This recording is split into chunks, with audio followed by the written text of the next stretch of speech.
Sunflower soap here.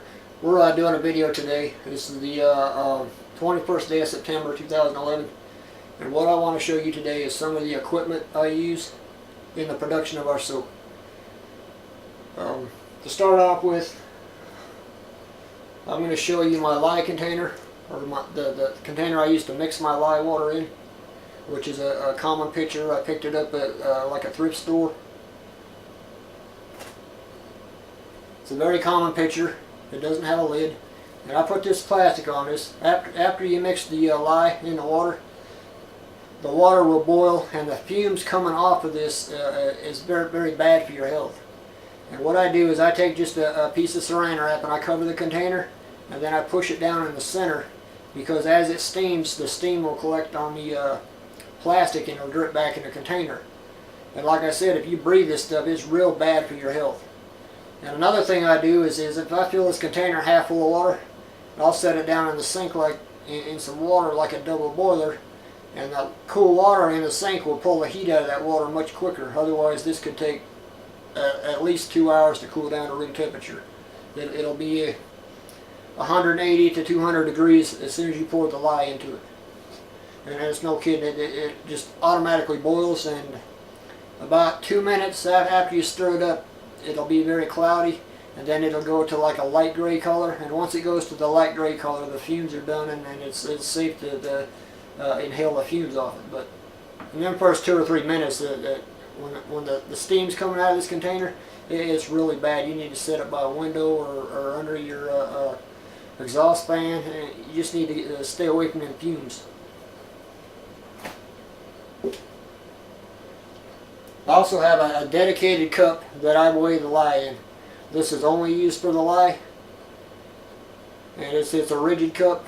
And usually, after I pour it in there, I'll slap the side of it a few times to shake out the remaining amount of lye. I put my lye in canisters like this so it's easy to pour, and I can use that cup and I can pour just a little bit back in it if I need to. I'm going to show you a trick that I learned several years ago, and it really works. Lye has a bad habit of static cling, and when I take the lid off that canister, sometimes the lye will jump out of the container. No kidding, the static will make it jump out of the container. You can set it down and there's just particles of lye just coming out of it like a fountain on the 4th of July. And what you do, take some regular dryer sheets, don't matter what brand they are, and wipe down the inside of your cup or dish or whatever container you're using. And these dryer sheets actually prevent the lye from sticking to the container. You'll have to try it sometime, but it does work.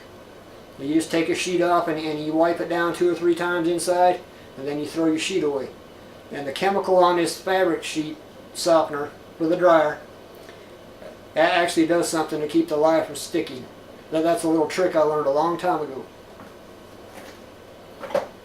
Next thing, I put my super fat oils in a little canister like this, a little container with a small lid, and it's very easy to pour. If I'm only pouring 100 grams of this stuff, I don't want to be trying to pour it out of a gallon jug, because this is castor oil and it's kind of thick.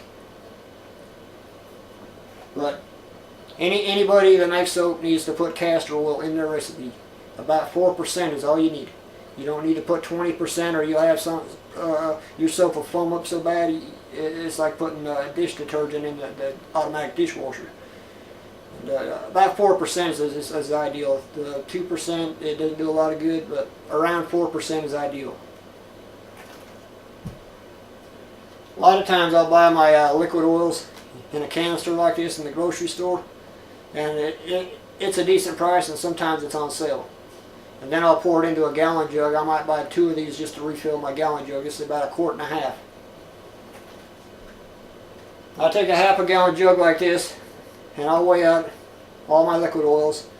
I'll put any antioxidant in it, and then I'll shake it up, and then I can pour it into my melted shortenings. It saves a lot of time trying to measure it out. This is a kitchen scale. It weighs about 8 pounds. This one weighs in increments of 1 gram. It's fairly precision. I've got several scales here. This one here I bought just to weigh the lye on because it's more accurate. I had one scale that was a piece of junk, and it was short-lived, but most of the other scales I've purchased, I haven't had any trouble out of them.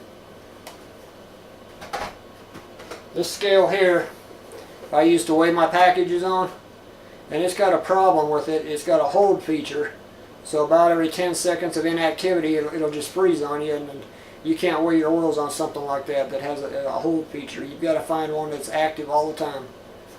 Now this one is a kind of a pain in the butt. Even weighing packages, it irritates me. But that's just the design of the scale, and it was inexpensive, so go figure. When it comes to the shortening, this is a batter dish. It's made to mix cake batter in. I bought it at a department store somewhere. It was inexpensive. It works very good to measure out your soap oils in. The only complaint I have about this is the handle on it right here. It's kind of flimsy. When you put 3 pounds of oil in here, it's very flimsy. You can see it moving, very little effort. So you've got to hold it by the bottom. But it's a very good container to use, and it's fairly inexpensive. I've seen them in the grocery store even that are a little better quality.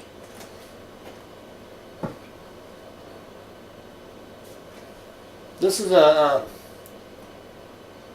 don't know exactly what you call it. It's like a scoop that people used to make butter with years ago. It's a wooden paddle. It's kind of a wooden paddle or wooden scoop. I don't know the exact name of it. This one's got ridges on the back, which I kind of don't like that, but it works very good to scoop out big scoops of shortening. This is a soap making spoon. It's some kind of plastic. It's heat and chemical resistant. Something about the hole in here is supposed to mix your soap up better. But I still use it to scrape out the containers, and sometimes I'll use it for about anything to do with my soap. I'll stir the lye with it. Very, very good tool. The chef knife here, I showed you in another video. It's just a common chef knife. It costs about $5 at about any store. The thermometers. You can get any type of thermometer you want. I tried using the glass ones for candy, but I decided that was a bad idea because I had one break on me one time, and I had to throw my recipe away because it had glass in it. So now I use a common meat thermometer. This one I bought at like Kmart or somewhere. I don't know if you can read this or not.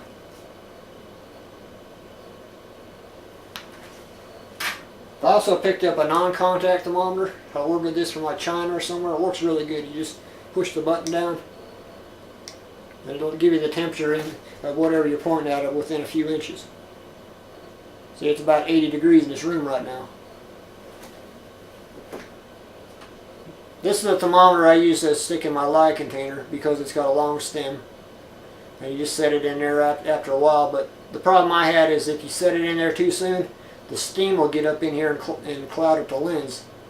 So I'll wait till the water is about 150 degrees, and I'll set the thermometer in. I'll let it sit about maybe 15 minutes, and then I'll put the thermometer in to verify the temperature. These are two other thermometers. This is the meat thermometer, like I showed you. It's the one I've been using. It has a very small dial on it. This is the same type of thermometer. It's made for air conditioning. It's got a larger dial on it. And the blue is the ideal temperature for air conditioning. Other than that, it's the same thermometer. You can use it just fine, no problems.